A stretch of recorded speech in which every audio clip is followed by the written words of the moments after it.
Saudara-saudari yang terkasih, bagi Gereja Katolik Indonesia hari ini adalah Hari Raya Maria diangkat ke surga yang dirayakan setiap tanggal 15 Agustus. Konferensi Wari Gereja Indonesia memutuskan bahwa Hari Raya Maria diangkat ke surga yang disamakan dengan hari Minggu dipindah ke minggu terdekat untuk mengakomodasi umat yang tak dapat menghadiri misa pada hari biasa, sehingga lebih banyak umat dapat mengikuti misa Hari Raya Maria diangkat ke surga. Seandainya tidak dipindah, maka Hari Raya Maria angkat ke surga akan terjadi pada hari Jumat. Mungkin sebagian besar dari saudara-saudari tidak dapat mengikuti misanya.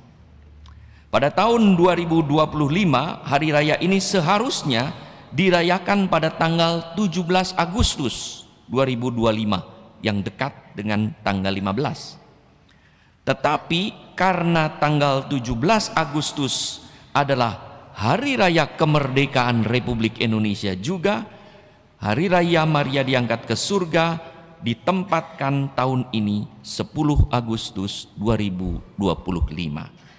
Yang menurut kalender liturgi saat ini adalah minggu biasa ke-19. Saudara-saudari yang terkasih, dogma yaitu ajaran iman gereja tentang Maria diangkat ke surga yang diumumkan pada tanggal 1 November 1950 oleh Paus Pius ke-12 adalah tradisi yang telah diimani oleh gereja sejak awal. Walaupun dogmanya diumumkan baru tahun 1950.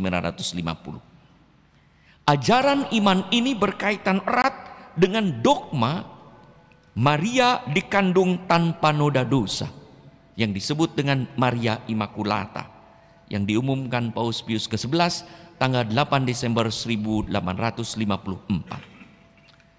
Gereja yakin bahwa untuk melahirkan Yesus, Bunda Maria disucikan Allah dengan kuasanya. Sejak dalam kandungan tanpa noda dosa.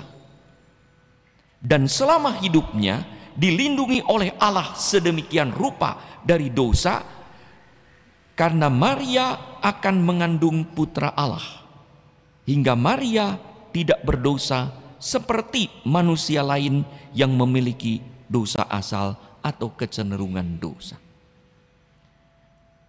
Maka setelah wafatnya, Allah tidak membiarkan tubuh Maria terurai menjadi tanah, karena penguraian menjadi debu adalah konsekuensi dari dosa manusia. Paulus berkata dalam Roma 6:32, upah dosa adalah maut, upah dosa adalah kematian.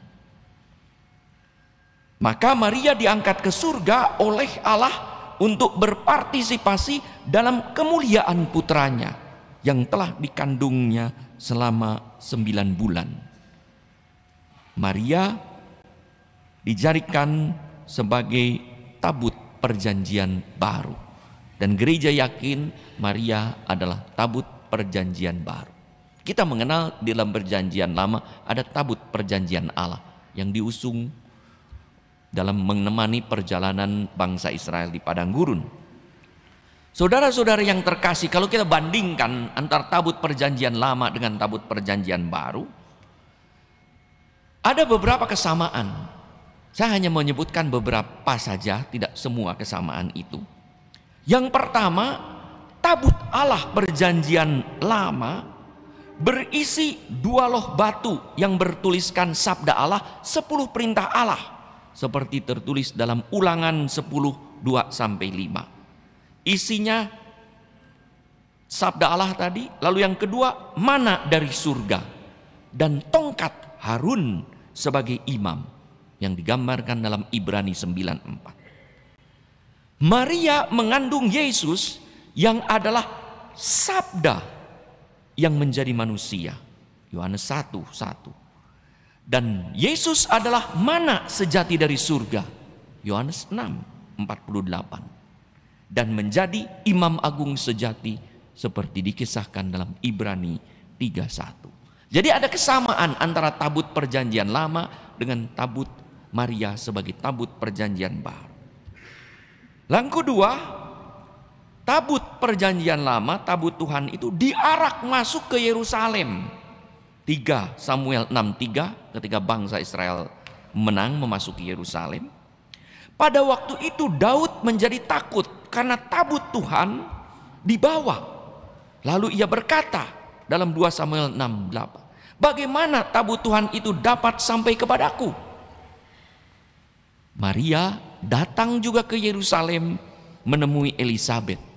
Elisabet pun dengan genar berkata, siapakah aku ini sampai ibu Tuhanku datang mengunjungi aku.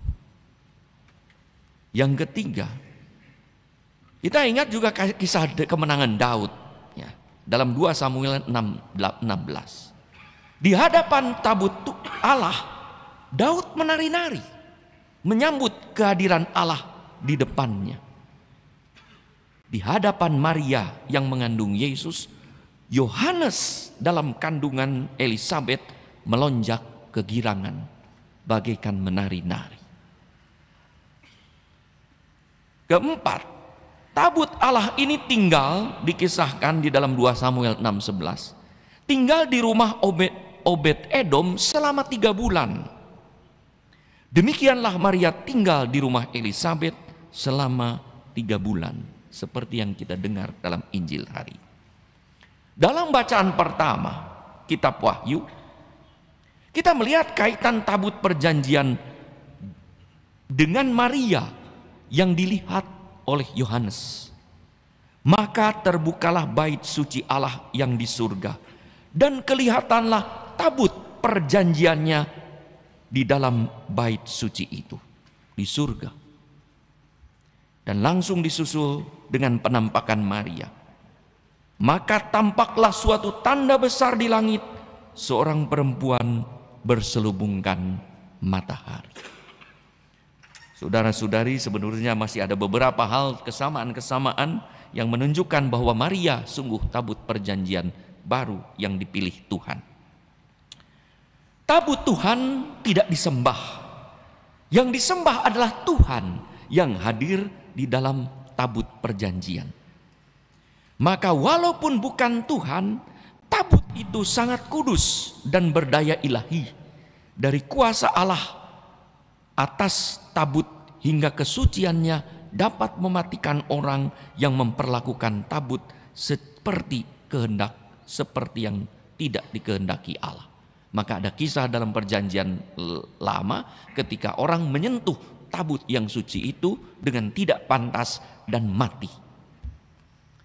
Demikianlah Maria tidak disembah, tetapi dihormati sebagai bunda Allah dan bunda gereja yang kesuciannya luar biasa, dan dianugerahi kuasa ilahi hingga melaluinya ada banyak mujizat.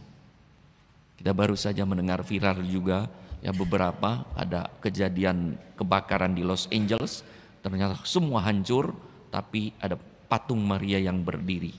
Baru-baru di Malang ada toko rohani yang tertabrak mobil masuk ke dalamnya, harusnya patung itu terhantam tapi hanya tergeser dan selamat. Ada banyak mujizat. Ada orang yang berdoa kepada Bunda melalui minta doa melalui perantaran Bunda Maria di tempat-tempat suci atau di depan patung Maria dan terkabul doanya.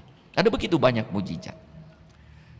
Dalam kitab suci perjanjian lama ada 2 manusia yang tidak mati, tetapi diangkat ke surga oleh Allah dengan jiwa dan badannya, yaitu Henokh yang suci dan bergaul dengan Allah seperti dikisahkan dalam Kejadian 5:22 dan 24, dan Nabi Elia yang melakukan banyak mujizat yang diangkat ke surga dengan kereta dan kuda berapi yang dikirim oleh Allah dari surga. 2 pribadi perjanjian lama ini tidak dikisahkan mati, tidak ada kuburannya, diangkat ke surga. Demikian juga dalam tradisi orang besar Maria itu di mana kuburannya? Tidak ditemukan relik dan peninggalannya. Tentu Allah, kalau Allah berkenan mengangkat kedua orang suci tersebut ke surga tanpa kematian, tentu Allah lebih lagi berkenan kepada Maria yang mengandung Yesus Kristus dan dibuatnya imakulata, tak terjamah oleh dosa, hingga Maria pantas diangkat ke surga mulia, berpartisipasi dalam kemuliaan Allah. Maka itu dogma ajaran imam tentang Maria dia kandung tanpa dosa, konsekuensinya adalah Maria harus tanpa mati dan diangkat ke surga. Saudara-saudari yang terkasih, iman Maria diangkat ke surga ini juga meneguhkan iman dan harapan kita akan kebangkitan badan pada akhir zaman. Kita berdoa dalam aku percaya credo. Aku percaya akan kebangkitan badan dan kehidupan kekal. Bangkitan badan. Kalau hidup setia dan taat pada Allah, pada akhir zaman nanti kita pun akan diangkat ke surga. Dengan jiwa dan badan kebangkitan. Walaupun kita harus melalui kematian biasa, yaitu mengalami kehancuran tubuh akibat dosa. Seperti Maria, kita akan diangkat ke surga, tetapi kita melalui kematian dan melalui kebangkitan badan. Semoga perayaan Maria diangkat ke surga sungguh meneguhkan kita untuk setia dan taat kepada Tuhan, sehingga pada saatnya nanti kita pun boleh berpartisipasi dalam kemuliaan Tuhan Yesus di surga.